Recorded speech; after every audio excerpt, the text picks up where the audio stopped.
আমার একজন customer 50,000 দিরহামের invoice দিয়েছে, কিন্তু 1 বছরের বেশি সময়ও টাকা দিচ্ছে না। ভ্যাট আমি ইতিমধ্যে দিয়ে ফেলেছি, এখন কি আমি সেই ভ্যাট ফেরত পেতে পারবো?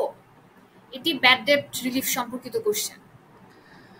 ধন্যবাদ উদ্যোক্তা ভাই, যেটা প্রশ্নটি করেছেন, যেটি জানতে চেয়েছেন। আসলে আমরা ব্যবসা প্রতিষ্ঠান যারা পরিচালনা করেন তাদের জন্য এটা খুব কমন একটি বিষয় যে সেল করার পরেও একটা নির্দিষ্ট সময়ের পরে অনেকের কাছ থেকেই হয়তোবা টাকা ফেরত পায় না।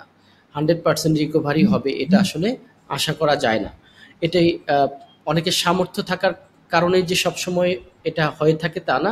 কখনো কখনো দেখা যাচ্ছে যে সামর্থ্য না থাকার কারণে আমাদের যিনি ক্রেতা আছে ওনার ব্যাংক্রাফট হয়ে যেতে পারেন, বিজনেস খারাপ হয়ে যেতে পারে, সবকিছু বন্ধ হয়ে যেতে পারে। অনেকগুলো কারণের দেখা যাচ্ছে যে আমরা আমাদের ক্লায়েন্টের কাছ থেকে টাকাটি ফেরত নাও পেতে পারি। কিন্তু আমরা যেটা করি, আমাদের ওই কোয়ার্টারের মধ্যে তো আমাদেরকে ভ্যাটটাকে দিয়ে দিতে হয়।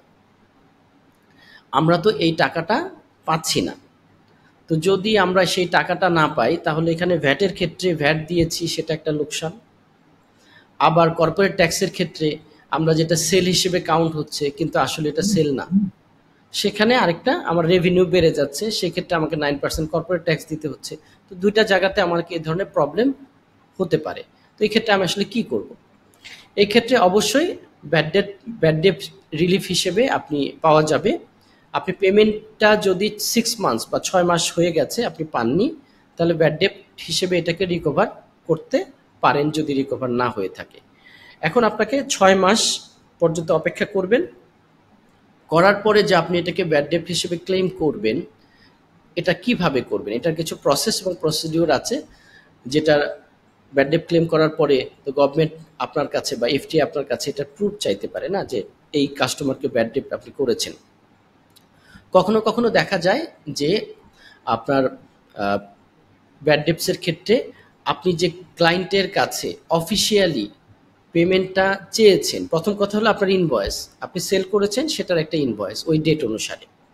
দ্বিতীয় নাম্বার হচ্ছে যে আপনি যদি কোনো চেক পেয়ে থাকেন, চেকটা যদি বাউন্স হয়ে থাকে, চেকটা জমা দিয়েছিলেন ব্যাংকে, সেই চেকটা ডিপোজিট হয়নি, এটা ব্যাক হয়ে চলে এসেছে, সেটা আপনার একটা প্রুফ হিসেবে কাজ করবে।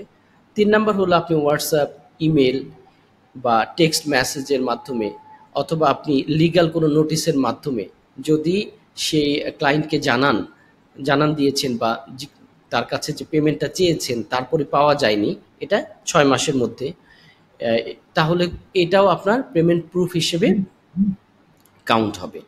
তো এই সমস্ত বিষয়গুলো আপনাকে থাকতে হবে যে পেমেন্ট না পাওয়ার প্রমাণ। প্রথমত হচ্ছে আপনাকে সঠিক ইনভয়েস মেনটেন করতে হবে, যে ইনভয়েসের মধ্যে ট্যাক্স ইনভয়েস হবে অবশ্যই।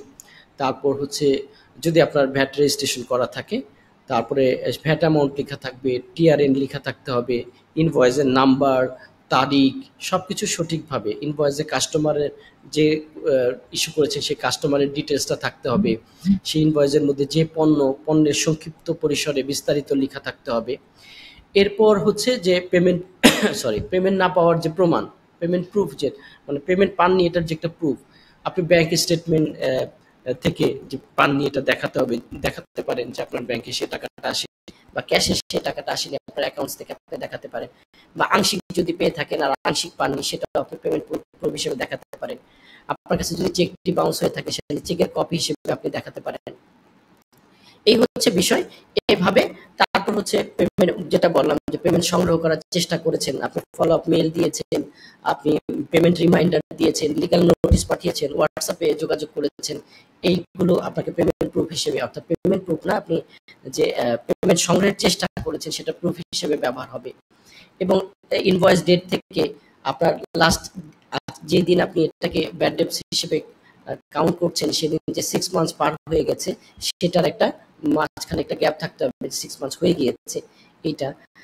তো এরপর আপনার বাকি প্রসেসগুলো আপনি তো ভ্যাট ডিক্লারেশনে, তারপর কর্পোরেট ট্যাক্সের ডিক্লারেশনে যখন আপনার আসবে সেগুলোকে আপনি সঠিকভাবে এগুলোকে মেনটেন করবেন বা সঠিকভাবে লিপিবদ্ধ করবেন। আশা করি প্রসেসটা একটু বিস্তারিত বড় হয়ে গেল, বোঝা গেছে সংক্ষিপ্ত পরিসরে। ধন্যবাদ।